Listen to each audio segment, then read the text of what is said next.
Ladies and gentlemen, presenting the nerdiest competition ever created by the Language of Bromance team.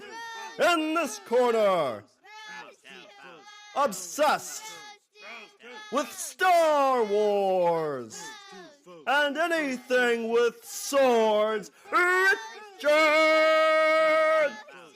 And in this corner, obsessed with the Ninja Turtles and scared of anything from the ocean, Shawn! Brought to you as a Pod Bros exclusive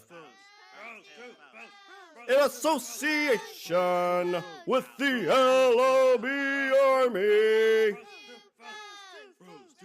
Tonight's competition is a Language of Bromance draft.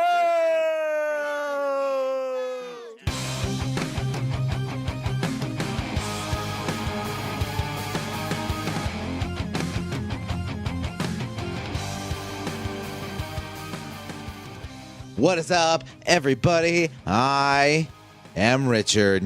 And I'm going to be the winner of this draft, Shawn. And we are speaking the language of Richard wins drafts. The language of bromance. Richard, today, for the 36th time, we are going to do a draft, and it is going to be the must-see TV draft, bitches! Woo! Richard, what we're going to be drafting today are the shows that, you walk into the water cooler. Why are you walking into a water cooler? Because it's a Benny Hill sketch.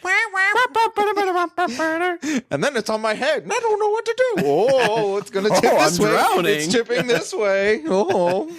No, this is where you go to the water cooler and you stop by and you, hey, did you guys just see the latest episode of this TV show?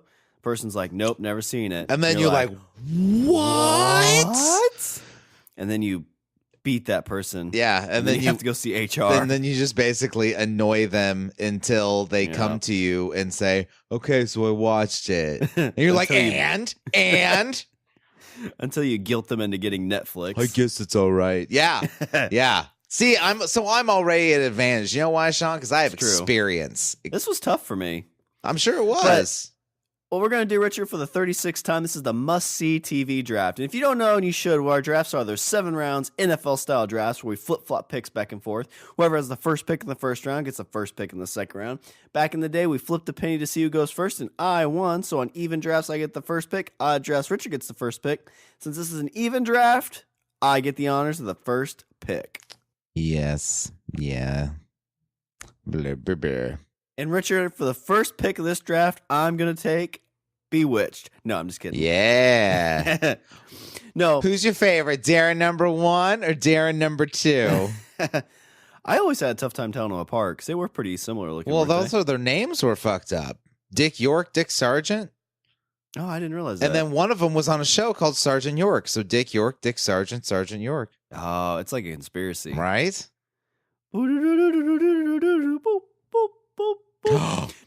So you picked the X-Files. No. Oh. So my first round pick, Richard, this is a show that when I first heard about it, people are like, oh my God, you have to watch this show because everybody dies.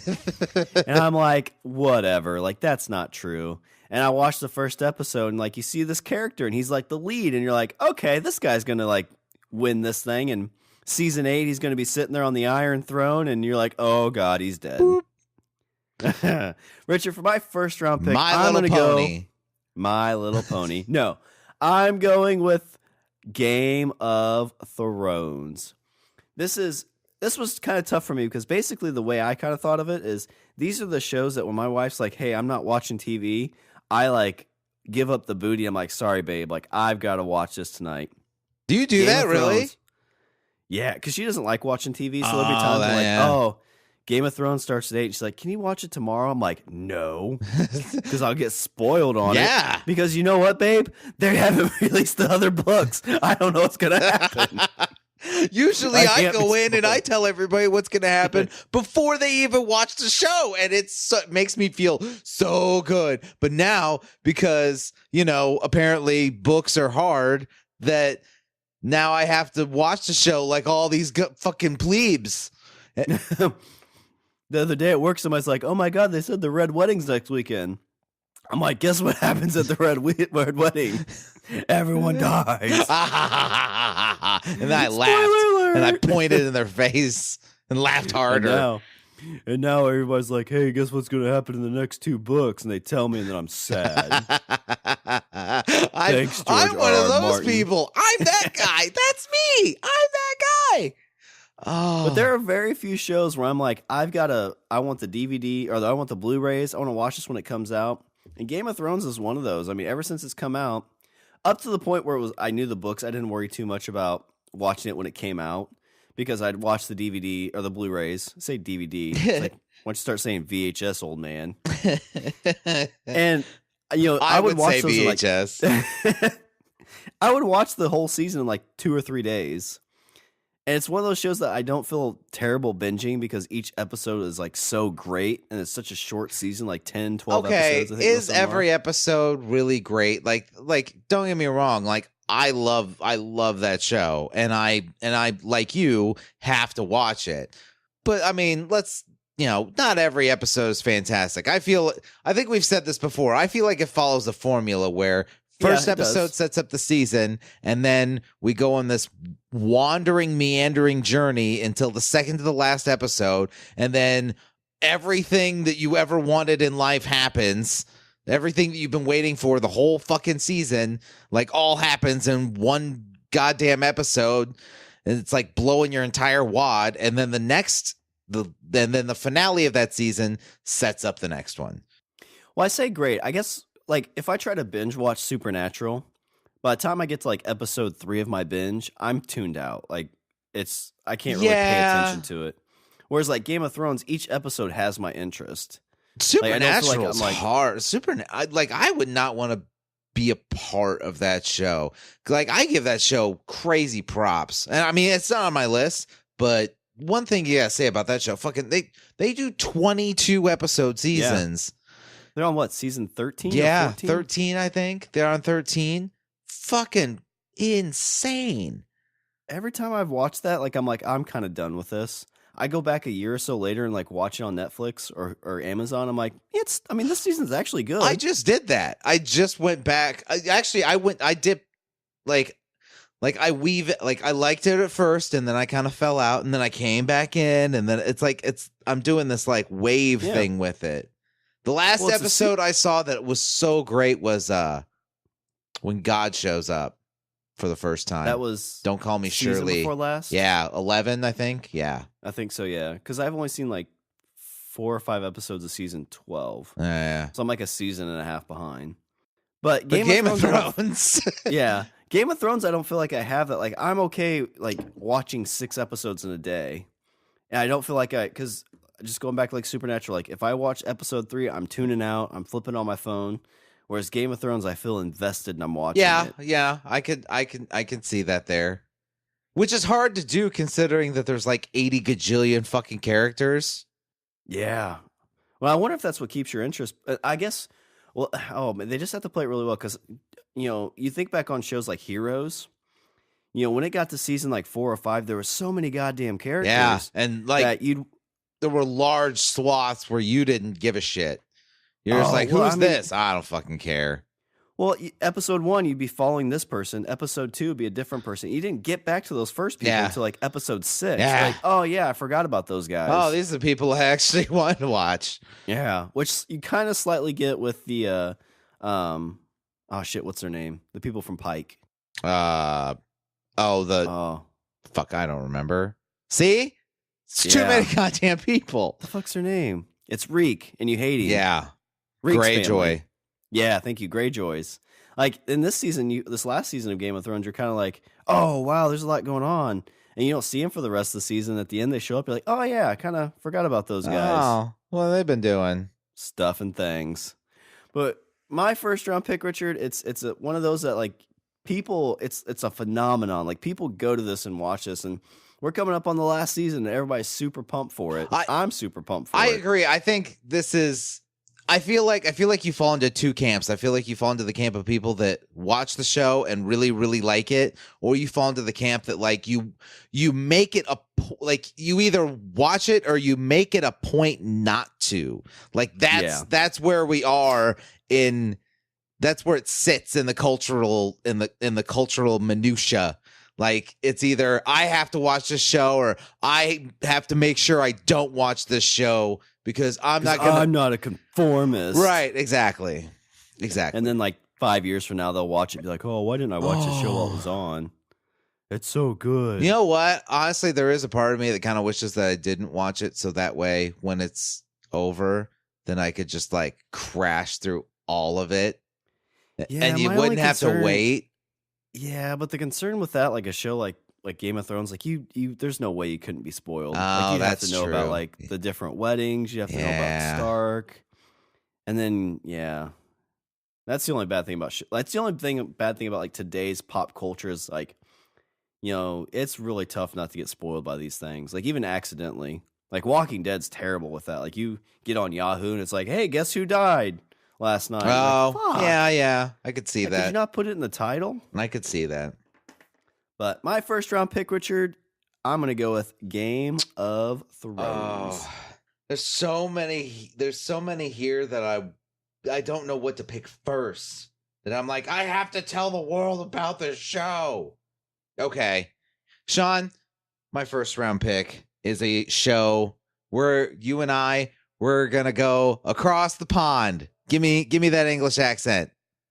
Oh, governor. Yeah. About to eat me some fish and chips. Yeah, that's the most horrible accent I ever heard. But I wanted to hear it anyway. Shawn, we're going to go across the pond and we're going to go to the BBC because I love the BBC. Okay. And there is a show on the... I wrote one down, but I think I'm wrong. Yeah, I think you're wrong too. Well, you might be. You might not be. I'm not sure. Yeah, I think you're wrong.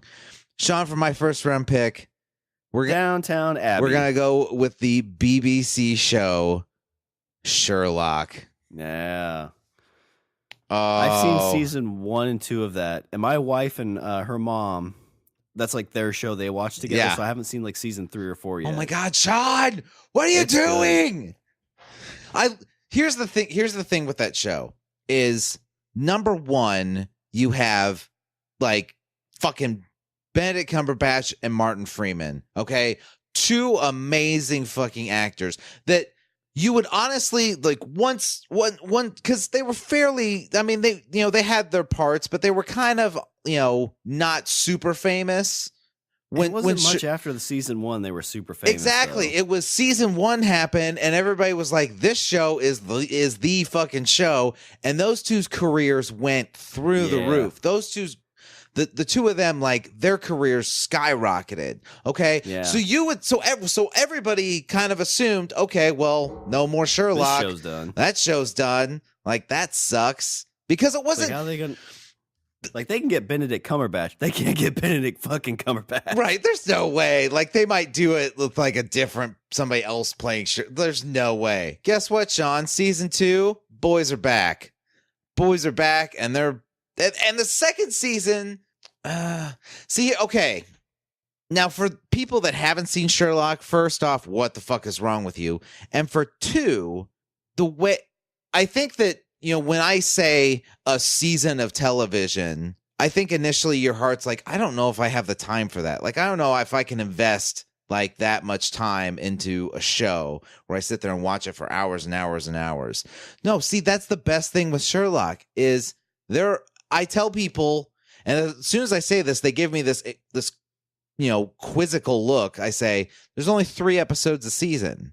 Mm-hmm. Each season is only 3 episodes. And then they're like, well, why are you so fucking like crazy about it? But the thing is that they make up for it with time because each show is like, 90 minutes? Each episode is essentially a movie. Exactly. Like, right at a movie. Exactly. So you get to watch 3 movies and then another, it's 12 movies, Shawn. It's 12 movies. It's 4 different trilogies, essentially. Yeah. Yeah, it really is. And the trilogies, oh, God, it's like a saga. It is a saga. Yeah. And it's so great. Yeah, and those are like two guys that are like just love acting and love doing like they're super skilled in their craft. Exactly. You know, Benedict like So season 2 happens, and they're still like super popular. Season 2 does better than 1. Yeah. And everybody's like, well, we're not getting season 3. Like, there's no way. Like, fucking back for season 3. Yep. We get a season 3. Oh. And then they're on the 4th season, right? Like they just did the 4th season. They had a 4th season. We had to wait a while. There was like it kind of did what Game of Thrones did. They did do an episode. Like, okay, so season 3 ended, and then there was an episode at like season 3 ended at like August. Like July or August. End of July, beginning of August, I think. And then there was an episode that Christmas. Mm. But then after that, then you didn't get you didn't get the 4th season for like another at least I think it was at least 12 months. I think it was close to 18 months. So did season 4 like end it, or is it open for a 5th season? It's, you know what, Shawn, it's the same narrative as I've told people at the end of every single other season. Like, as far as I know, it's done, but who the fuck knows? Yeah. Those guys kept coming back to the show because they like doing the show. Like, that's and you can see it. You can so see it on the screen. That show is written perfectly by, oh God, who does? Stephen Moffat and Mark Gatiss. Mark Gatiss also plays Mycroft in the show. So it's Stephen Moffat who took the reins of Doctor Who when Matt Smith took over. Mm. So you got the guy that wrote Doctor Who, or the showrunner for Doctor Who, makes this show, and you're like, holy shit. So you know that it's going to be written so well, and it's going to be almost cinematic. And you get these two the whole cast is good. Oh my God. I could go on and on about the show. And I have. But I will say, 4 seasons, 3 episodes a season. It is totally bingeable. Like, that's, I mean, that's me basically saying, like, watch a movie, maybe 2 movies a night. Yeah, I don't know. Like, you can, but you're going to miss a bunch. Like, it's a show that when you watch an episode, you could really easily go back and like, okay, what was happening here? Because it's really smartly done. Yeah. Like the way he figures things out, it's not like, oh, knew it. Like I knew it from the beginning. You're right. It is 100% rewatchable. I don't know how many times I've actually watched it. I think the very first episode, the premiere, I think I've seen like at least 6 or 7 times. Nice. God, and that's crazy that all the stuff that those two have done, they're still coming back. Like, yeah. Benedict Cumberbatch is in like a Showtime short series, like a 6-episode season series. Yeah. And this was after he Smog. He picked up, I think that was after season 1. Martin Freeman got the Bilbo Baggins and the Hobbit, and then Cumberbatch got Smog. And then he's played in, it's been a shit ton of so much stuff. And then after season 3, it's like, oh yeah, Andy's Doctor Strange. Yeah. Dude's legit. So legit. That show is legit. Shawn, that's my first round pick, Sherlock. It's a good pick. It's a really good pick. Good. All right, for my second round pick, Richard, this is a show that's only been out for 1 season. And it was kind of coming on the tail end of Game of Thrones. And so I started watching it. Okay. And I was like, okay, I'm going to watch this because I have HBO Go for free right now. And as I started watching an episode, got another episode in, I was hooked. And I always say, like, when my wife gets hooked into a TV series, you know it's good. And this was one that, she's like, when's the next one coming out? When's the next one coming out? Yeah. Richard, for my second round pick, I'm going to go with the theme park that we both want to visit. I want to go with Westworld. This show actually was not on my list. Really? Yeah.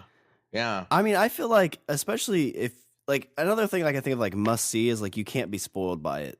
And I think Westworld, if you go in knowing like the twist, I could see it ruining the season for you. Yeah, I could see that. kind of like the movie Sixth Sense. Like when you know the twist there, like you kind of like it's not as good. Damn you, Shyamalan! Yeah, what the twist? But with this, like you kind of watch it, and like you start hearing fan theories about like who people think is going on, and as you watch it, you just like it's one of those things like you don't want to go to the internet until you see the TV episode. And Westworld, I think, is one of those. I mean, I'm excited for season 2 to start back up. And another thing that kind of shows me like, is this a must see TV show? Am I going to drop $10 for an HBO Go subscription just to watch this show? Ooh. And for this, I will. Yeah. Yeah, Wow. I'll drop $10 to watch it. I mean, it'd actually be more than that because it's probably going to be like 3 months worth. Yeah. Because they're smart about it. They're like, we're going to put it at the very end of the month, and it's going to end at the beginning of the next month. Yeah. Yeah. So why wasn't this one on your list? I know we've talked about it. We're big Westworld fans. I think I kind of like I when the show came out, there were some people that were like, oh, you should watch it. Like, just yeah, you should give it a shot. I'm like, okay, like I'll give it a shot. And I think I watched like 3 or 4, and then I was kind of like, meh. Oh, that's right. You thought it was really, really slow. I thought it was kind of slow. Correctly. So I watched 3 or 4, and I was kind of like, eh. And then I just, I was like, well, I might come back to it. I don't know. And then I waited like 4 or 5 weeks, and then I went back. I went back, jumped in where I left off, and I mean, it ended strong. Like I was happy with the way it ended, but it seemed like it didn't hold my interest throughout. I guess I would say. I can see that, I guess, a little bit. And so it's not. I mean, it's a great show, but honestly, it's not. Like, I know it's coming back soon, but it's not in my head like, I can't wait for this to come back. I gotcha. So I have a desire, but not a burning desire. So if they open up in Samurai World with a bunch of swords, are you invested more then? I might be. That'd be badass. Look at all the swords. Oh my God. I think this if just you like show me samurais fighting cowboys, then I'm like, okay, yeah. You got me. Best show on television.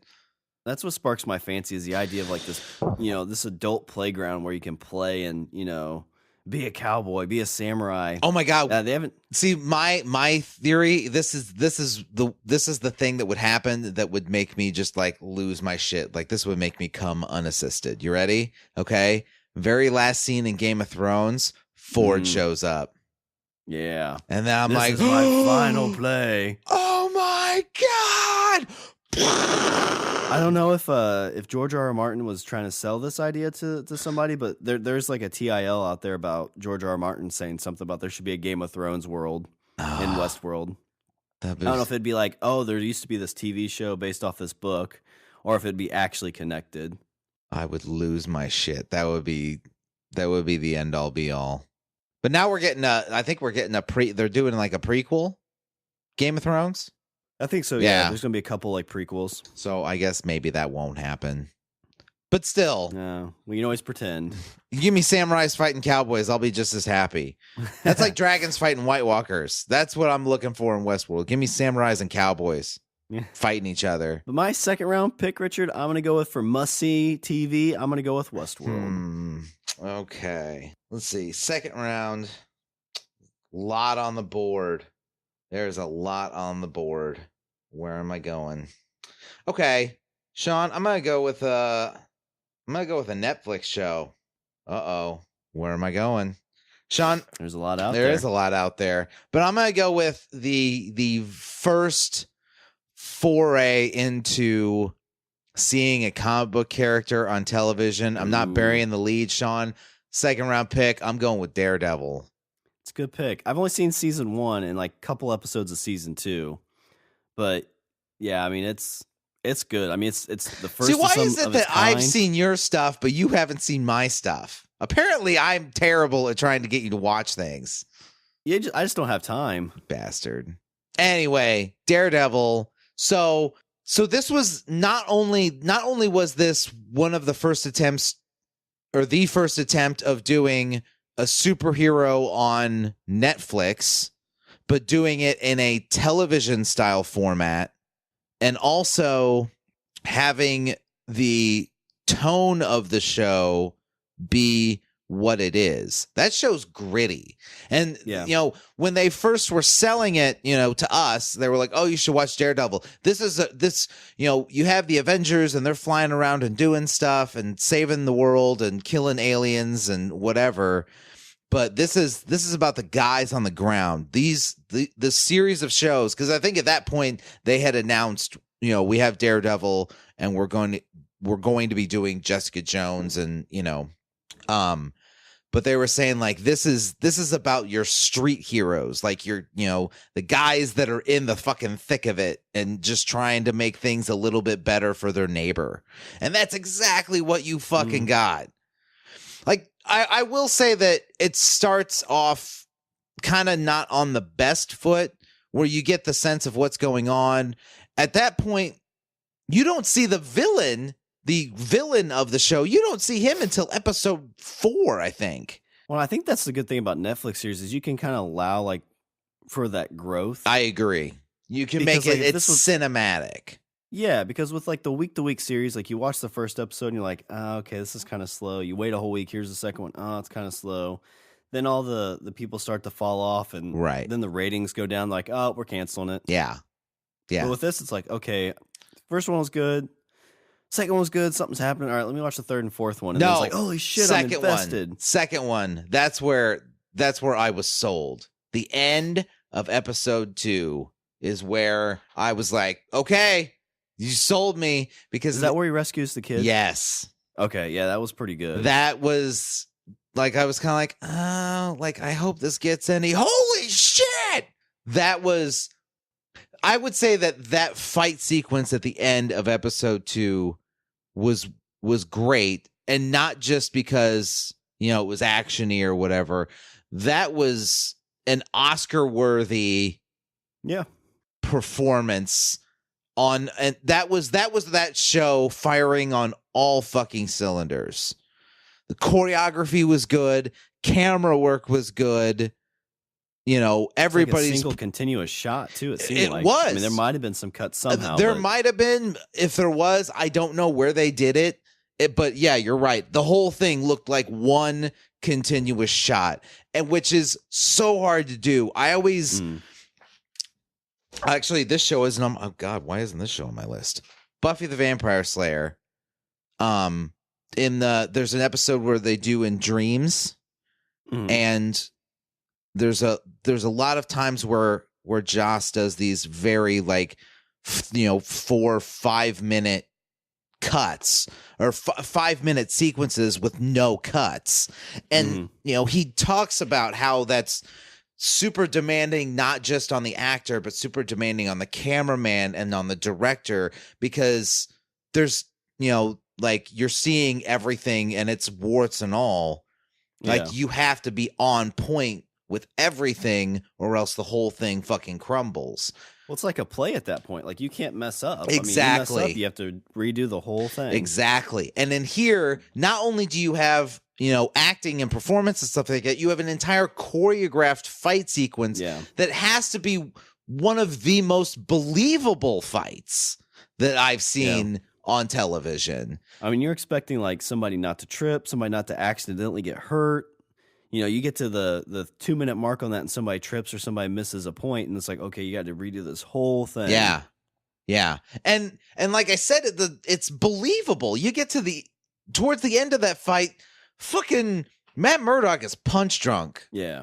Like he's kind of like, you see him like kind of like at one point kind of like leans up against the wall and he's like, yeah, he's worked a little bit. But then as soon as somebody comes up, you see like it's exactly, I mean, and that's exactly how it would be. Somebody comes up on him and he's kind of like, all right, whew, and then goes at it for, a few minutes. Exactly. He gets that rush of adrenaline. And then as soon as the dude's down, he's like, oh, fuck. Whew. Shit. Yeah. I don't know if you've wrestled much, but like it takes a lot out of you. Yeah. Like a lot of people think it's like, oh, it's not a big deal to fight or wrestle. Like it's even just like messing around with friends. Like that takes a lot out of you. Fucking Vincent D'Onofrio as the Kingpin. I want more of that guy. Yeah. More all over. I want to see him in Spider-Man. Like throw him in there. Why not? Fuck it. Put him in Spider-Man. Put him in everything. Yeah, that's the only thing we haven't seen yet is the crossover between the cinematic and the TV yet. So fucking, I'm so ready for it. But yes, Vincent D'Onofrio, fantastic as the Kingpin. There are some like tweaks, when you look at the comics compared to the show. But I mean, I think that's been true with Marvel throughout, where they, there isn't like huge sweeping changes that are made to the character, but just kind of maybe some little tweaks here and there. Nothing that really like perks your ears up and go, hey, wait a minute. They kind of change the way some characters act, mannerism wise. Kingpin's not sympathetic at all in the comics, though, is he? No. Okay. I was mainly talking about the guy that plays the guy that makes him the suit. Oh, I gotcha. He was this in the comics. He was this guy that used buzzsaws and like threw buzzsaws at people, and that was like his thing. He actually does throw buzzsaws in season 2. They call him by Buzzsaw. They say, "Oh, you should have a nickname called Buzzsaw," and he's like, "That would be stupid." His name was in the comics. I think it was the Gladiator. Well, that's not any better. Fuck, I don't remember. Anyway, like, but he makes I'm Gladiator, the American Gladiator. He fucking makes. Which I think there was one named that. He fucking makes Daredevil a suit, and you don't see you don't see Daredevil in a costume until the end of the first fucking season. That's true. Yeah, which a lot of you can get away with that with Daredevil because I don't think a lot of people know like the Daredevil origin, so it's very much a new character. But like you do Spider-Man or Batman, like you can't play that note again. Yeah, like, you gotta be like everybody knows where this comes from. Just start. It's Batman. You know how he became Batman. It's Batman. Yeah, just give me a dude in a suit punching people in the fucking punching people in the face. So yeah, Shawn, there you go. Second pick.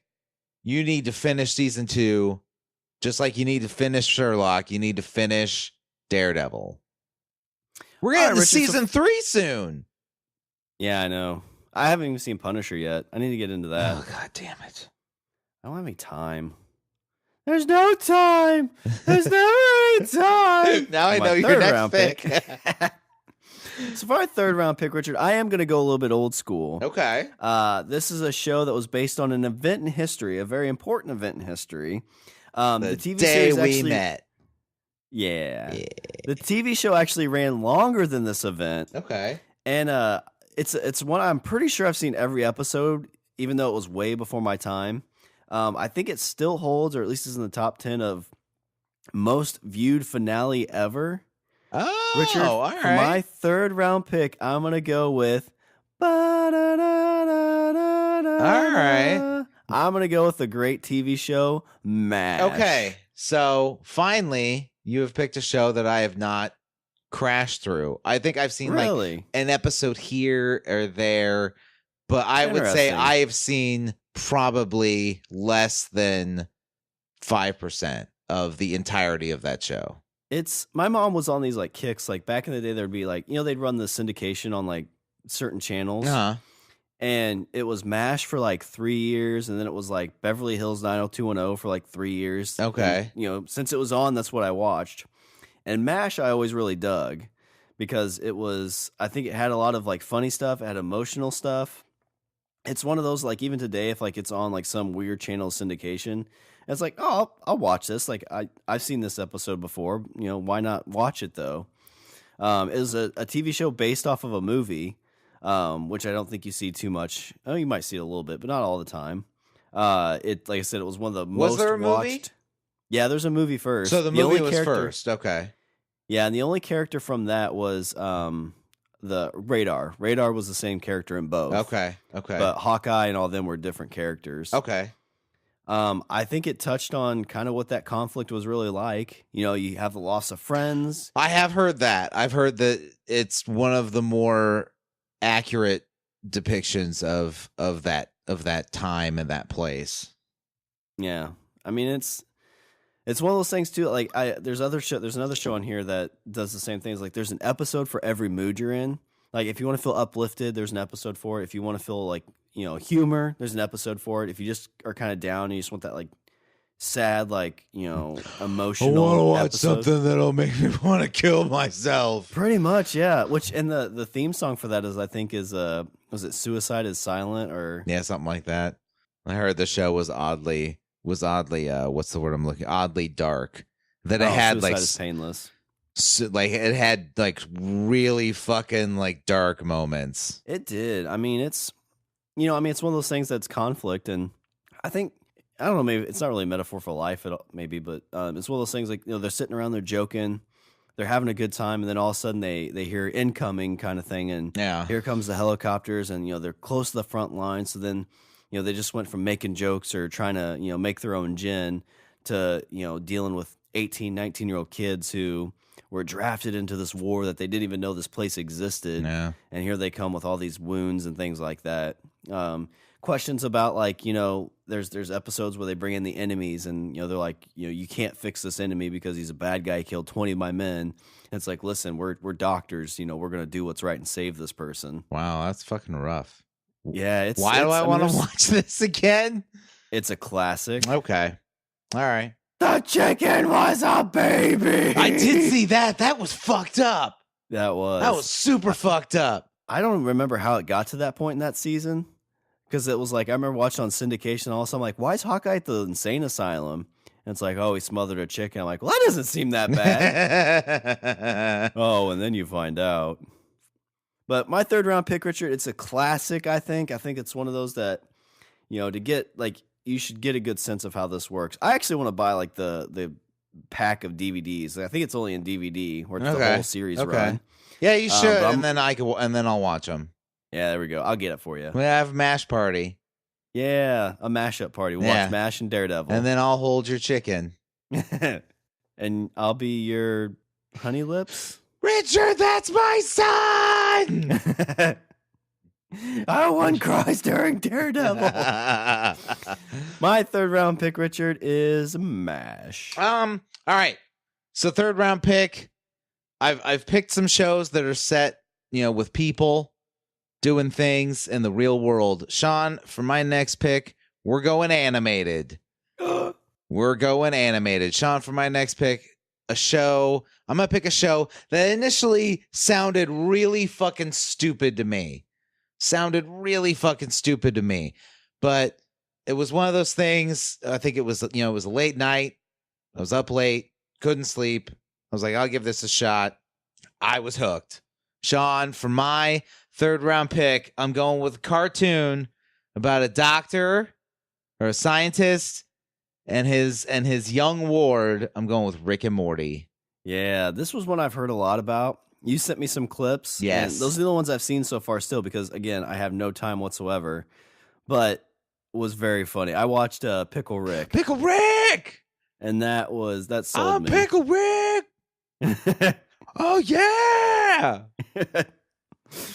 So what? How do you sell this to people? Oh, God. I guess how do you sell it as must-see? Because, okay, so, yes, it's a cartoon. So initially you're kind of like, what real emotion or real thing is going to be conveyed to me through a cartoon? Shawn, this shit deals with not only does the show reference old movies and old science fiction tropes and all those things that that you would see in say an episode of Star Trek. An episode of Star Trek, they would touch on certain philosophical debates when it came to, and I think that's what science fiction, when science fiction's firing on all cylinders, it is making social commentary. Yeah, I'd agree. When science fiction's at its best, it's making social commentary. And so I feel that not only does this show make social commentary when you're talking about whether it's governments or emotions or just even it takes those tropes and I feel kind of turns it on its side a little bit and looks at it through a more cynical lens. Yeah. And makes it really fucking funny. So the only thing I would say with Rick and Morty, it kind of seems like Robot Chicken to me, in a sense. That it's one of those things that years from now, it wouldn't be like must see. It'd be like, oh yeah, don't you remember that thing back in the day, Rick and Morty? Kind of like Adult Swim. Maybe, but I don't think it's as timely or I don't think it's as, I would say that there isn't a lot of modern day references. That's a good point. I mean, yeah, Robot Chicken's kind of stuck in its time. Robot Chicken is more parody and and I feel like this show is more social satire. Yeah, more timeless, I guess. Yeah. I can maybe see that. And also, and in a way, and by using that, I think it kind of touches on, it kind of puts a real perspective on, like I said, certain science fiction tropes. I'll give you a prime example. Rick gives Morty's dad a box, and the box, you push a button, and then this guy shows up, and he's like, "Hi, Mr. Meeseeks," and you tell Mr. Meeseeks what to do, and then he does it, and as soon as he does it, then he disappears. And you can push the button as many times as you want, and you summon all these Meeseeks. So he pushes the button, and this Meeseek shows up, and he asks Mr. Meeseeks to help him take 2 strokes off his golf game. And he helps other people push the button, and Meeseeks helps him out in a jiffy, and then he's gone. Jerry could not get his fucking golf game any better, and Meeseeks starts to slowly grow. He's like, "Jerry, you don't understand. If I help you with your golf game, then I get to die. I want to die, Jerry. And you're stopping that from happening. All I want is the sweet release of death, Jerry. Why can't you just golf better?" So then that Meeseeks summons another Meeseeks who tries to help. They both try to help, and then they fail. And then so it keeps going. And then the Meeseeks get into an argument over the best way to help them. They argue over the best way to help Jerry improve his golf game. Then they eventually start fighting, and then they come to the conclusion that the only way that they will be allowed to die is if they kill Jerry. So it's like every Language of Bromance meeting ever. All I want to do is a sweet release of death, Shawn. The only way I can get that is if I kill you, Shawn. Kill him. So I just explained a bit of an episode to you. You laughed, but really, if you think about it, that's kind of fucking dark. No, yeah, it is. So there you go. Judging from your reaction, that's why you should watch this show, and that's why it's my third pick, Rick and Morty. I like it. All right, so for my 4th round pick, Richard, this is a Netflix series. All right. It's one that you talked me into watching. I've seen seasons 1 and 2, and I've just seen season 4. Oh. And I absolutely love it. It's very much, one of those TV shows that you can watch it's kind of been called the modern Twilight Zone. That's the way I describe it to people. Yeah. For my 4th round pick, I'm going to go with Black Mirror. Yes. And the reason I think this is must-see, so kind of the other ones, my must-see is you don't want to be spoiled when you watch it, because if you're spoiled, it'll ruin it for you. I completely agree. Black Mirror, definitely one of those you don't want to be spoiled on. The first episode everybody knows about, it's where the prime minister has sex with a pig. Yes. None of the other episodes are like that, but I've known so many people that are I'm like, "Hey, have you seen Black Mirror?" Yeah, I watched the first episode. And I'm like, get past that. See, apparently my sense of what's interesting and cool is warped, because that's what I use to explain it to people. Oh my God, in the first episode, dude fucks a pig. But see, it's not really that. The rest of the episodes are completely different. That's the only one that's very, I'd say is crude. Yes. But, each episode, this newest season, there's one called Hang the DJ, which is probably one of my absolute favorite, written things ever. Wow. I absolutely loved it. That's correct. I knew you liked it. I know you liked it that much. I just thought it was a futuristic romance story. It was a future romance that you don't really see. You don't see sci-fi romances too often. I agree. And each episode's different. So if I don't really like that one, you get to go on to a new one.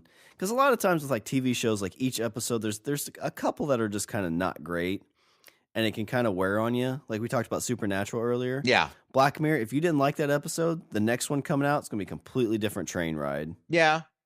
Yeah, I could see that. I will say that and I it's not really true with the season 4, but I will say that I feel like it's been true with most of the other episodes, is the running theme is that Humans are terrible people, and we're even worse when we have technology. Technology's not going to make us better. Right. Oh, my God. Like, some of those episodes, I was like, holy shit, man. Yeah.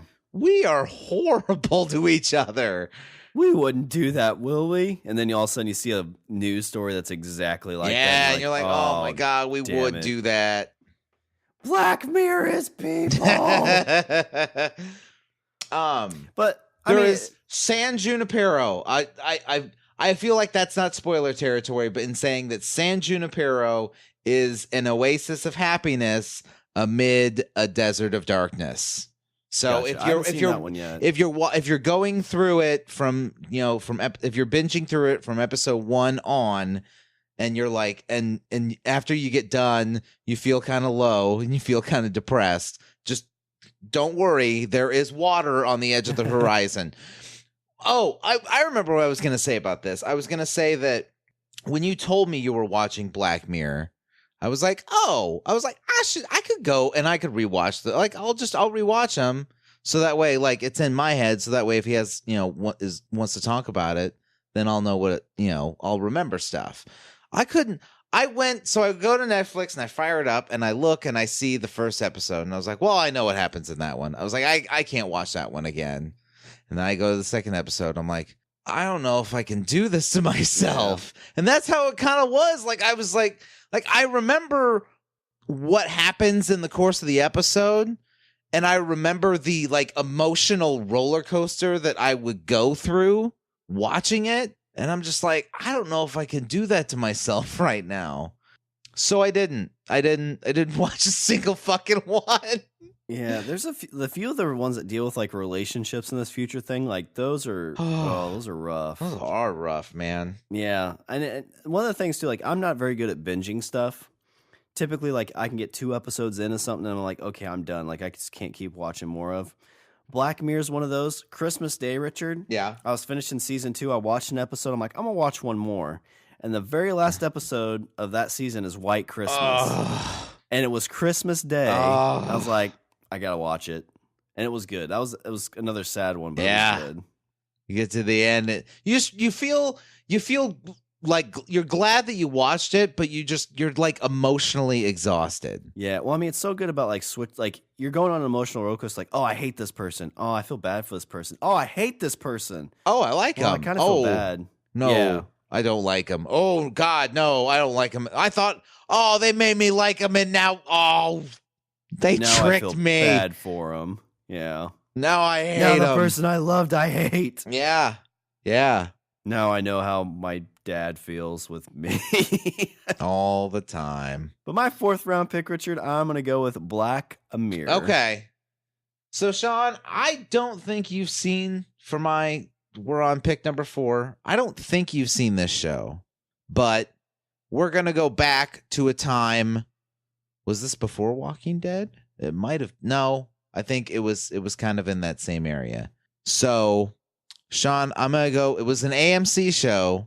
Shawn, I'm going to go with Breaking Bad. I have not seen it. I tried watching the first season once, and just, not that I couldn't get into it. Again, another one of those that is on the list. You've told me about it. You've told me the ending, and it's got me sold.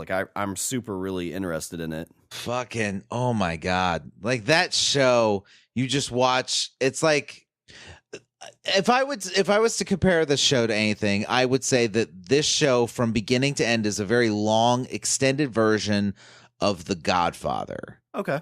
So at the beginning of The Godfather, you have Al Pacino, who's playing who's playing Corleone. He comes back. He's just come back from war. He's a war hero, Shawn. And he comes back and he's gonna he's gonna spend time with his family. He wants to maybe start his own family. And through the course of events, that while he does have control over some of them and makes his own decisions, there are forces that kind of pull him different directions. And by the end of The Godfather, this war hero who had absolutely nothing to do with his father's business and the way he conducted himself and the type of life he was living. He was the complete antithesis of that. But by the end of The Godfather, Al Pacino is sitting in that chair and surrounded by people, and they are calling him Godfather. And that is exactly what Breaking Bad is.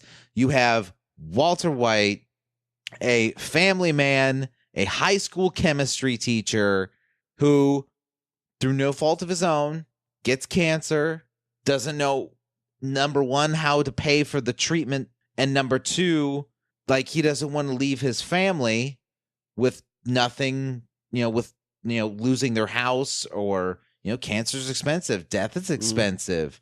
And, with the minimal income he earns, he doesn't know the fuck he's going to do. And because of that being the catalyst, like I said, just like in The Godfather, he does make choices, and he's totally responsible for his own behavior. But by the end of that show, Walter White is the Godfather. Not even by the end of the show. I mean, you see this slow descent and this slow moving of the line as to how far am I willing to go. The boundaries get pushed further and further, and the tension just constantly ramps on that show. Well, I think what's cool about Breaking Bad is, I haven't seen it, but like, I know what happens, but I still want to see it. Yeah. Like, a lot of times whenever you hear about like movies or things like that where you find out like kind of the whole story, yeah, I'm like, oh, okay, well, I know it, I don't need to see it.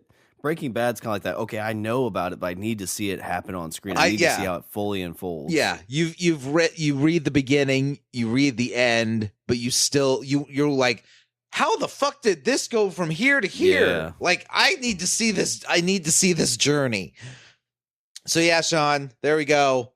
Pick number 4, Breaking Bad. How many times have you seen that series? Have I? I think I'm like from. I think I've only watched it once. Like from, I might have gone back and cherry picked episodes here and there, but I mean, straight through. I haven't said to myself, oh, I need to go back and rewatch it. Okay. So does it not have, you think, very good rewatchability, or is it? I don't know. Maybe. I think if I started from the very beginning and kind of went, then I could see it. Maybe. I would say, yeah, probably. I guess that's kind of the trouble nowadays. Like, going back and rewatching, it's like, okay, I can rewatch this thing I've already seen, or watch one of the other 15 shows I want to see. Right. Richard, for my 5th round pick, I'm going to go with a TV show that probably at least twice a year I pick an episode and watch. It kind of, to tag on to MASH, it's one of those TV series that I feel like there's an episode for any mood. If you're feeling romantic, there's an episode. If you're feeling giddy, there's an episode. If you're feeling sad, there's an episode. It's probably, I would say, one of Joss Whedon's best works. Okay. It's short. It only had one season. Oh. But Richard, I'm going to go with the great cowboy western sci-fi show Firefly. I was wondering which one of us was going to pick it first. I think I was kind of like, it was almost like a dare. Like, hey, when are you going to pick this one next? Are you going to pick I this thought one about next? saving it for my money shot, but I figured it wouldn't last that long. Yeah, probably wouldn't. You are correct about that. But I mean, this was a show you told me about back in the day, and I didn't see it because you sold it as like it's a cowboy space show. I'm like, that sounds stupid. That's exactly what I said when someone tried to explain it to me. Hey, it's cowboys in space. I'm like, that sounds fucking retarded. Who wants to watch cowboys in space? Yeah, you're envisioning a spaceship that looks like a horse. Yeah, like the Oregon Trail. Yeah, and I'm imagining like, I'm the captain. Ee-hoo! You died of dysentery. This ship runs on Mountain Dew. Doggy. Give me some past blue ribbon. We're gonna go see if you got the junior spaceship. He's gonna be right around here on. It's not really cowboy, it's just more redneck. Oh shit, that's a new one. Rednecks in space. That'd sell. Probably. My money shot pick is Homeboys in Outer Space. You ever watch that TV show? But I mean, Firefly, it's, there's an episode for like every mood. It's short, so I think it's got great watchability. I've probably watched the full season at least 2 or 3 times. Even to this day, people are still like, oh my gosh, like that's such a great show. And I think it's probably a little bit like romanticized because there is only the one season. Everybody always talks about like, man, I wish there was a season 2 or, more seasons. And I wonder if it wouldn't have as much of that, verboseness if there were. That gravitas. Oh, okay. So you're saying like if it would have kept going, would it have been what it is? Yeah, I think it's kind of that less is more kind of idea. Yeah.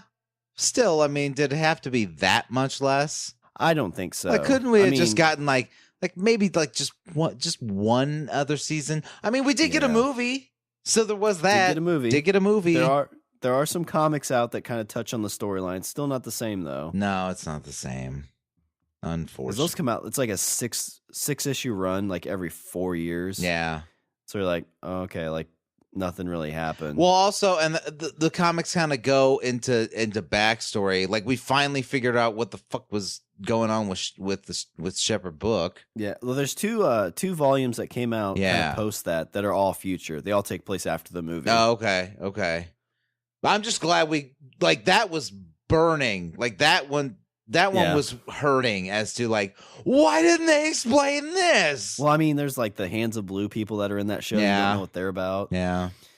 But I mean, it's one of those things like if you have the DVD or the Blu-ray, like you give that to a friend to watch and you can watch that in a weekend pretty easily. Yeah, I agree. That series, I think I have gone through like 2 or 3 times. Yeah. And I say must see because like, I don't think a lot of people know the whole like if you don't know anything about Firefly, I don't think you've been spoiled by it either. You just know it's a pretty good show. Yeah. So you go in fresh and watch it. Like it was that and Heroes. Cause I was out of like the TV game back in like the 04, 05 time frame. Okay. Because like my concept of TV kind of ended with Buffy. Yeah. So I was used to like Friends and like sitcoms and I hate sitcoms. Yeah. I'm not a sitcom guy. You're like, oh, this is going to be like Charmed. Exactly. And then I watched Heroes and I'm like, wait, they like make actually good TV shows. Aw, shit. And then you gave me Firefly, and I'm like, yes. I can't wait for the second season. Aw. Dope. But my 5th round pick, Richard, it's a show that I go to whenever I, want a little pick-me-up. It's Firefly. All right. I know this, I might be boasting here, but I feel like my last 3 picks are not on your list. So that's probably safe to say. I feel safe. I feel good. All right, Shawn. For my next pick, you're probably gonna roll your eyes at this one, but I love this show, and I've watched it from beginning to end. Have I rewatched it? I'm sure I've rewatched every episode at least once, but maybe not in order. Mm-hmm. Shawn, for my next pick, not to get political, but we are going to the White House, and I'm picking the West Wing. Okay. I really like this show, much to the chagrin of everybody around me. It seems like I like this show, but nobody I know likes this show, and I don't understand why. Yeah, I've never just got... It stopped, like, didn't it end in, like, early 2000s? Yeah. Okay. 7 seasons. Wow. That was it HBO or NBC? Oh, really? I didn't realize that was a it's network. Yeah, it's network. It was a network show. Yeah, I mean West Wing. Like, I mean, there's like shows before like 05, 06. I haven't seen besides MASH. Okay, so Aaron Sorkin, another I feel like one of the best writers on television. Like, there's other shows that he's done and other stuff that he's done that I fucking fell in love with. I never saw a lot of Sports Night. Like, I've kind of watched bits and pieces of Sports Night, and that looked pretty good. The Newsroom. I loved The Newsroom, which is on HBO. Is that the one with the dude from Dumb and Dumber? Yes. That show also fucking amazing. But West Wing, I feel, is the one that he gets, and deservedly, the most credit for. He was the showrunner for this one, and I think the thing that I like about it so much is it gives you an ideal setting or an ideal it gives you a place you would like to be, that I feel like we would like to be collectively as a people, as a nation. I think that it taps into, big heady ideas and fills you with some optimism, and especially when it comes to things like politics and news, like that's optimism is something that is sorely lacking. And so it would be, and so I guess, like I said, I mean, is it, do I feel like, oh, it's realistic, it's that show is so true to life? Not at all. I don't feel like it's true to life. I mean, it is good television, but it's so well written, and it's another one of those shows that I feel fires on all the cylinders. I feel like the actors across the board, performance wise, are amazing. I feel like the writing is top notch. It's shot well. It looks, the sets and everything look super great. So I feel like there isn't much else I could say other than the fact that there's bits of dialogue and so many great lines and so much great writing in that show that I honestly could not kind of cherry pick stuff for you. I gotcha. But there you go. Pick number 5. It's The West Wing. All right. So for my 6th round pick, Richard, this was a show back in the early 90s. It was, I guess I said I didn't like sitcoms, but I think this would be kind of considered a sitcom. It was about a boy who was born and raised on West Philadelphia. Oh, shit. He just went out, was trying to play some basketball. In West Philadelphia, born and raised on the playground is where we spent most of my days. Chilling out, relaxing, maxing, cooling, and shooting some b-ball outside of the school. When a couple of guys, they were up to no good, started making trouble in my neighborhood. I got one little fight. My mom got scared. She said, "Moving with your auntie and uncle in Bel Air." Yeah. I'm going with The Fresh Prince of Bel Air. Richard, this was a show that had a lot of great, like early 90s. Like, I think some of those shows probably don't hold up. I feel like Fresh Prince, like, you would know it's a 90s show, but I feel like the humor and the familyness in it would hold up. And maybe that's just my nostalgia. Early it does. 90s. I've gone and rewatched. I've rewatched an episode here or there. It does. I feel like it holds up. Now, like some of the other shows that were on at in that era, especially even on the same night. Like I remember, I think it was Blossom? Monday. Yeah, Monday night. It was Fresh Prince and then Blossom. I tried rewatching Blossom. Whew. That one seems like it would not hold up very well. That was rough. That was pretty rough. The only rough. episode I remember of Blossom was when she got her period. And like it was like this weird episode that I couldn't quite understand. Why would you remember that one? I don't know. The ones, that's the one you picked. Because like her brother Joey, it was like, whoa. Yeah, he's like, oh, well, I guess this means I have to treat you differently now because you're a woman. I'm like, well, no, you should have been not a dick to begin with. Like, just because she has her period doesn't mean like now you got to be nice. I was very confused by that. But I mean, like Uncle Phil was Shredder, and like. Oh, it was about like 2 or 3 years ago. The guy who played Uncle Phil passed away. Yeah. And like I actually kind of like got a little teary-eyed over it. That was kind of sad. Because like he was kind of like all of our Uncle Phils. He like, was. Kids of the 90s. He was an uncle to us all. That's very poignant. Jeffrey, break out Lucille. Yeah. Oh, I watched that episode a while back, like over lunch one day. Yeah. Like that's like the uncle you want to have. Like he, and oh my God, like you talk about emotional like episodes. Like if you don't cry when Will Smith's dad comes to visit him and doesn't take him on the trip, Will Smith is all like, "You're not my dad" to Uncle Phil. And you find out at the end, it's like, no, that he is kind of your dad. You're not my father. Oh, I'm getting teary-eyed just thinking about that. Oh my God. That's kind of emotional. That is. That's fucking heavy. That's some heavy ass shit, man. Because he's like, he bought his dad that little like thing, like that antique like sculpture, and like Will Smith's breaking down, and Uncle Phil grabs him and holds him. And the part that makes me tear up, I'll probably cry right now. Supposedly, like Will Smith actually got like very emotional during that scene because I guess he's had some issues with his dad. And like James Avery actually hugging him in that moment was like a real hug. Oh, like I don't think it was supposed to be in the script. That's so sweet. Yeah, I'm like, oh, I wish Uncle Phil would hug me. Deep down, he was hugging all of us. That's true. That's Deep down, he was. That's how I feel. That's how I get through.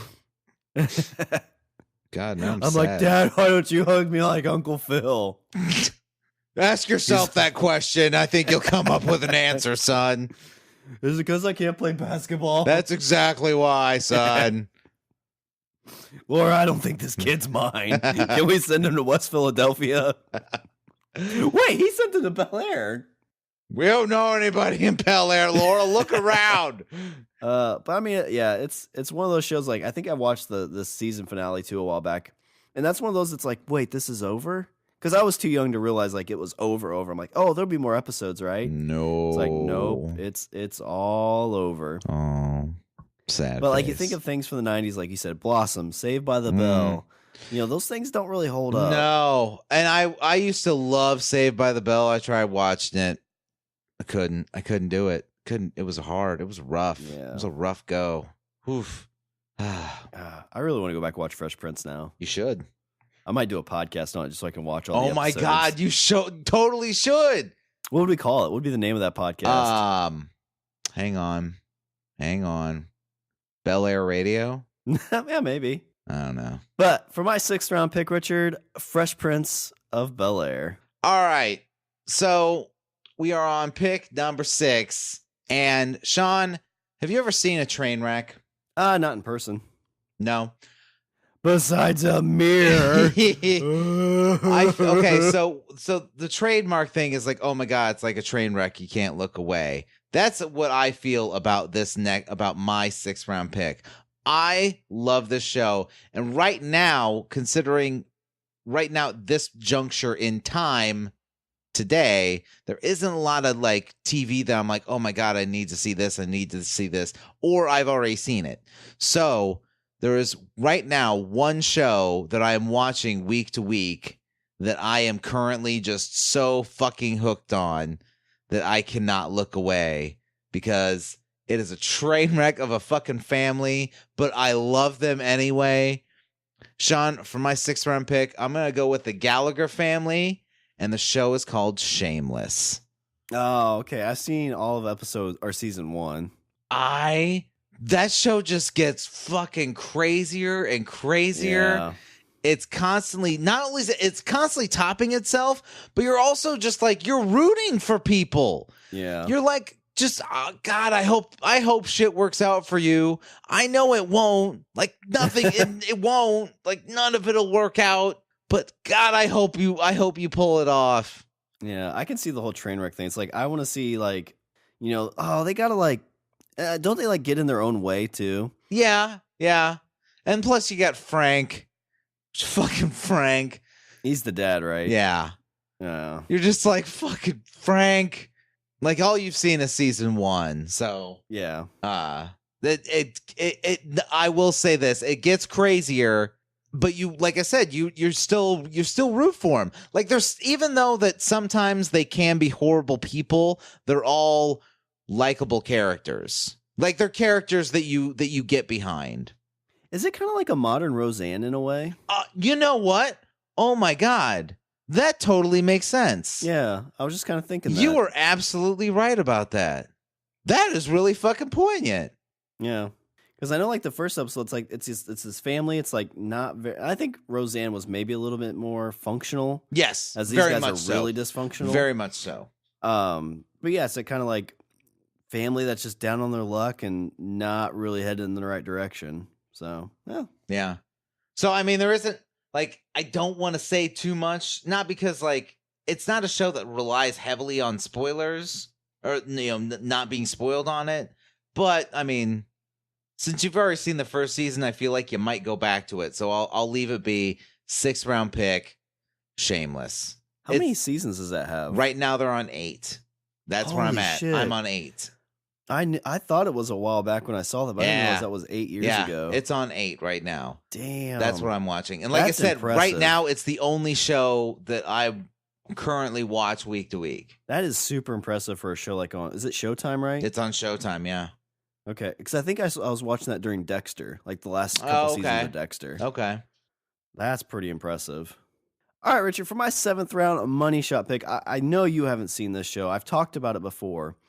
And like it's probably not like a show for everybody, maybe. Okay. But I think it's one that if you kind of like we talk about like Firefly, it's a space cowboy. This you would sell it as this is a bunch of dudes who play fantasy football together, and you'd be like, well, that sounds stupid.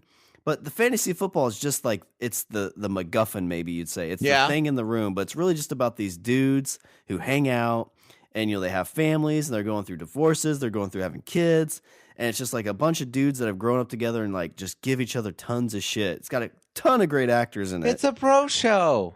It kind of is. Okay. And there's a lady in it too. It's the show from FX. It ended a few years ago. Yeah. It's called The League. Okay. So I have seen a little bit of it. I think I watched I only watched like the first 3. What were your thoughts about it? I kind of liked it. I like which one's the dude with the glasses? Nick Kroll. Yes. I kind of liked him. Yeah, I like his character in there. Yeah. Forever unclean. Mark Duplass is in there. He's in a bunch of like really good indie movies, but he's a good character in it. Paul something or another, he's in a bunch of stuff. Okay. Yeah, I mean, I don't know why because when I watched it, it was years and years ago. It was honestly something like, I'll give it 3, and I gave it 3, and I was kind of like, eh. It might have been one of those things that like, it was okay, but there was like other stuff that I was more like needing to see. No, I could see that. I mean, at the time when it came out, like Netflix really didn't have a lot of independent stuff yet. There wasn't a lot of like good TV at that point. Cause I mean, I think there's 5 seasons, and it was about like the 8-year range. Like I think it came out like 2010. Okay. I was watching Breaking Bad then. I gotcha. But I mean, if like there was nothing else on, like that's a good one you could pick up, watch an episode here or there. Yeah. Like you don't miss much, but you get a good laugh out of it. There's a dude on there named Taco. I can't remember what his real name is. He's like a musician that plays stuff. He always has like really bad songs in it. Like they're not like done bad. They're just like inappropriate. Like he sings a birthday song to his niece. And it's like not like 9 months before this day, your mom and dad went out on a date. And what'd he say? It's like something like, all your dad wanted was head, but mom didn't want to, or something like that. And like he's singing this like 5-year-old's birthday party, and as it gets to the point, they like have to stop him. It's like, hey, it's not appropriate. But yeah, it's like got Nick Kroll in it, who's got like he's got some great stuff out now. I don't know if you ever watched the Kroll Show, or there's the Big Mouth in Netflix, which is really good. Oh no, I haven't. It's Big Mouth is pretty funny. Yeah, you've been telling me about it, and yeah. That's on my list of things that like, yeah, I'll get to it. I might get to it. That's the tough thing about shows like The League. Kind of falls into that, and so does Big Mouth. It's like you don't really need to see it because nobody's going to spoil it for you, but it's funny. Yeah, and so it's like that's one of those like I'll get to it at some point. Yeah, like let me get the important shows out of the way first. Yeah. But The League was one of those. I bought the series on Amazon so I could watch them when they came out.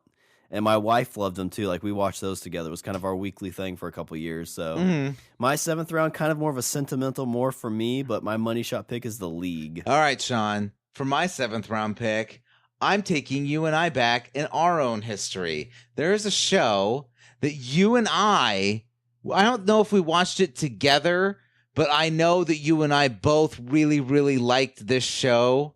So much so that we would talk about it a lot at work. Shawn, for my money shot pick, I'm going to pick a show that I was super, super in love with. It is an animated show. Shawn, for my 7th round money shot pick, I'm going with the Adult Swim cartoon, The Venture Brothers. Ah, yes. Oh my God. Venture Bros is good. It was so good. And that is something that like, that's kind of a niche thing where you say to people, oh, have you seen the Venture Brothers? And they're like, no, what is that? And then you're like, oh my God. Because it takes all, like when you were a kid or when I was a kid, like I watched Johnny Quest. I watched fucking Scooby-Doo. I watched all those old action adventure kind of cartoons. And that takes all those shows and fucking makes them ridiculous, but hilariously ridiculous. I think when you look at our humor, that was like that show was ideally what our humor is. Exactly. Did they only have like 2 seasons? No, they That have can't be more than, 5. did they? Yes. I think the last episode was just a few years ago, like 2 or 3. Oh, they had 6 seasons. Oh, of 71 6 episodes. 6. Yeah, that's right. So season 6 was just a few years ago. Oh my God. That my favorite, hands down, favorite episode out of the whole thing was the showdown at Cremation Creek where Monarch, who's the villain, Monarch and Mrs. and Dr. Girlfriend get married. And then David Bowie shows up. And then you find out that David Bowie is like the leader of the fucking like the Guild of Calamitous Intent. And at the very end, he turns into an eagle and flies away. So I'm looking Sam at this. and Dean are like, what happened? The dude from Labyrinth just turned into a bird. So I'm looking at this, Richard, and supposedly the show's not canceled yet. No, exactly. That's the other thing I was gonna say is yes, they have season 6, but it's still kind of up in the air if we're gonna get more. So we might get more Venture Brothers, Shawn. Yeah, there's been tons of like time. So like the first season was 04, then it was 06, then 08, then 09. It took like 4 years off for 13, 3 years for 16. It's been very, very hit and miss with when we get episodes. But honestly, I will say that show. Honestly, I feel like that show has gotten better as time has gone on. You know, a lot of shows kind of peak and then drop off. Where the show's kind of work in a parabola. I would say that kind of with the West Wing. Like I would say like seasons 1 through 4 are really, really good, and then 5 is okay, and 6 and 7 it kind of tapers off. Well, I think that's when they like make them do shows year to year. Like you kind of like have all your ideas and you use them up. Right. With Venture Brothers, the way it looks like, oh, okay, we've got material, we're ready to go now. Right. Okay, they're making it when they're ready. So, but with Venture Brothers, it seems like it just constantly it seems like it's gotten better, from that point forward. Fucking, oh my God, that wedding episode is the best. That's where I point everybody to when they're like, well, pick an episode for me. I'm like, Showdown at Cremation Creek. Surely that's on YouTube, right? Minions! Battle stations! Magenta, that's your battle color. Eat a dick. Oh, I think they are on Yahoo or YouTube. God. Oh, that show is so fucking good. Well, I'm staying up till 4 in the morning. You're welcome. Because Shawn, I thought you were caught up. I can't see now. I have to sell you, Shawn. The show's gotten better. Yeah. Well, I mean, since I kind of moved from like our hometown, I haven't watched much Adult Swim at all. Like, I think Robot Chicken's still on there. I haven't seen probably anything since like 06, 07. Yep. No, you're welcome. So much stuff. There you go. Now you got Venture Brothers. All right, There's Richard, my money shot pick. It's the fucking one. Venture Brothers. Do you want to go through your and buts? Yes, I had. What else did I have on here? I did have Black Mirror. I had the X-Files. That was kind of. I think I can't remember if I know that I used to watch the show when it was on week to week, but I can't remember. I think I fell off at some point, but just like maybe like 3 or 4 years ago, I went and binged through the whole series back to front. I had the Newsroom on there, which I mentioned. And of course so let's talk about Buffy and Angel. All right. I didn't mention them on my list. I had them on written down, but the reason they didn't crack the top 7 for me is because I feel like everybody's seen it, or at least everybody I know seen it. Like I mean, Buffy and Angel are the only 2 television shows that I own every single season on DVD. So I mean, I love the show, love the show, but I feel like everybody's seen it.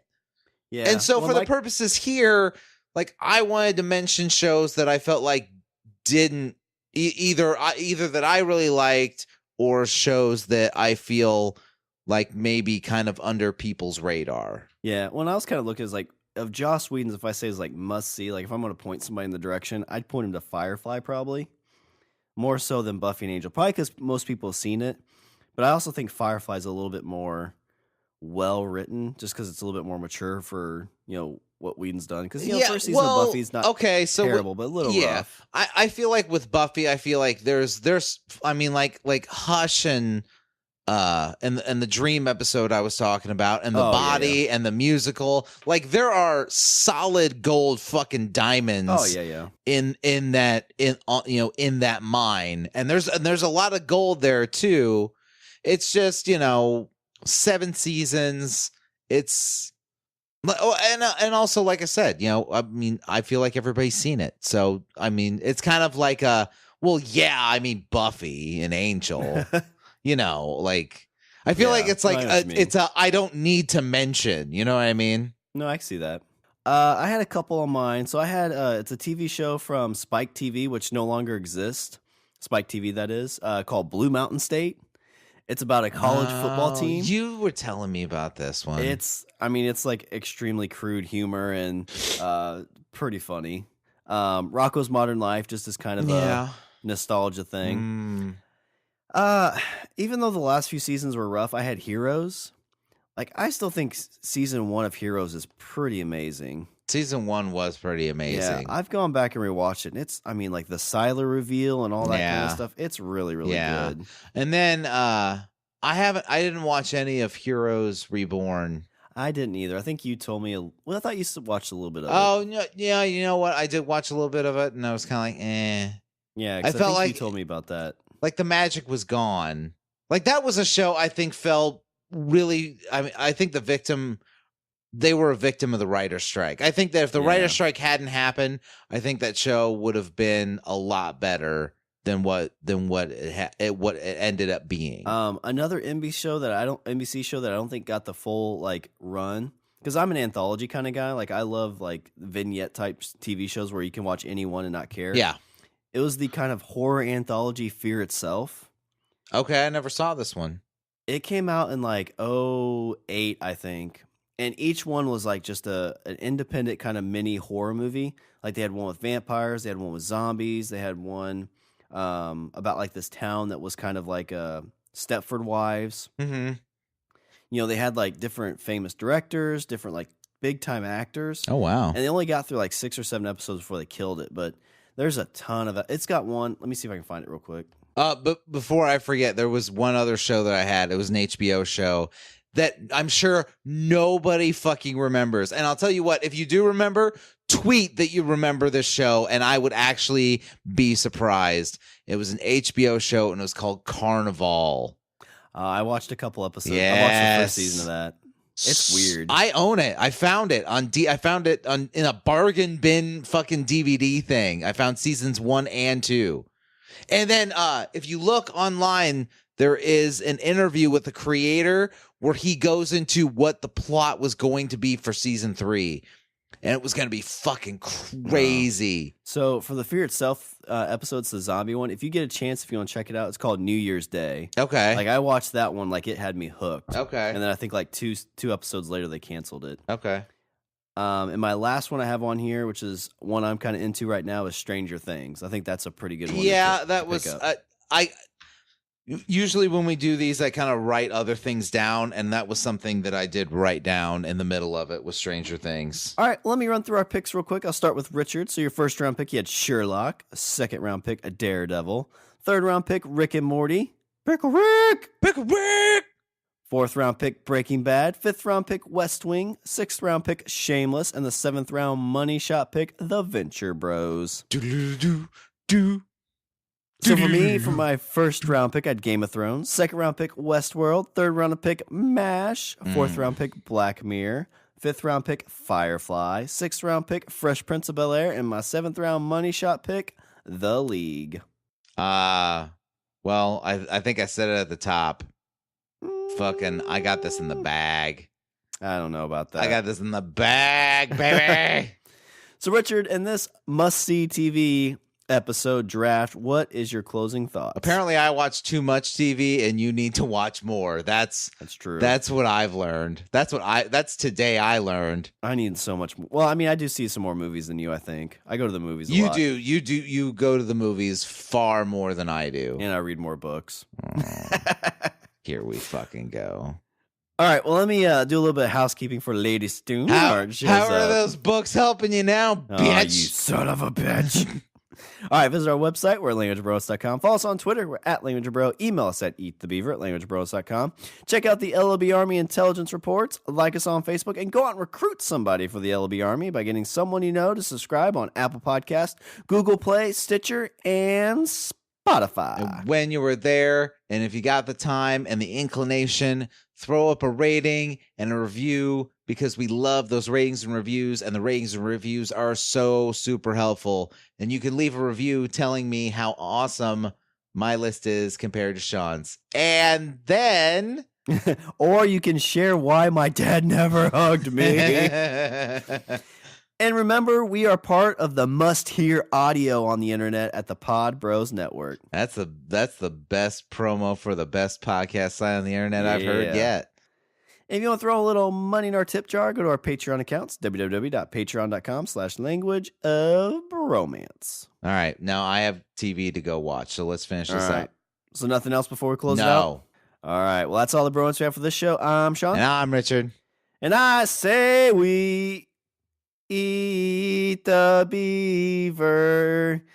Oh, my God. The chicken was a baby. The beaver was a baby.